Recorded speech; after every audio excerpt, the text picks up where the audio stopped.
Vandalism of warehouses and looting of grains belonging to government and individuals is one story too many, as activities of looters increase across the country, with trucks bearing foodstuff being randomly attacked and looted.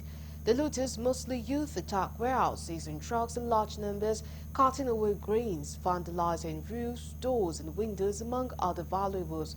Correspondent Inabuchi Inabuchi takes a look at the activities of the looters and sent in this report.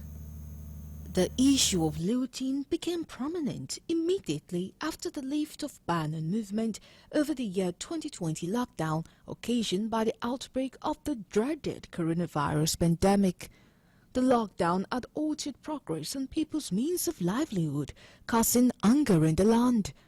With no food available, the hungry youth resorted to looting of government storage facilities to help themselves.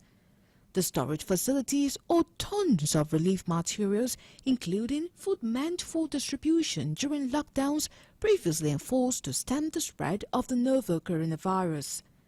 While the distribution program had been temporarily halted across several states in the country for months, and with the knowledge that the relief items were still stored in some of the facilities, as well as in private homes of politicians, the hungry youth struck, looting the warehouses and carting away food items.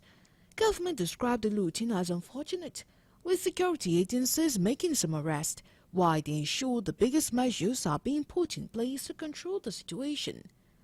The resumption of looting errors seems a surprise to the government.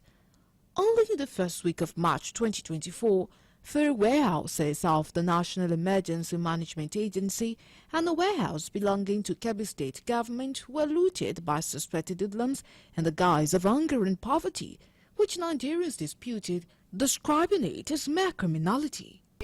To start with, looting shouldn't be the answer to whatever it is an individual is passing through, especially in a situation whereby we have some items stored or kept in a warehouse or in a certain shop for the benefit of the owner, probably maybe to sell or for economic purposes.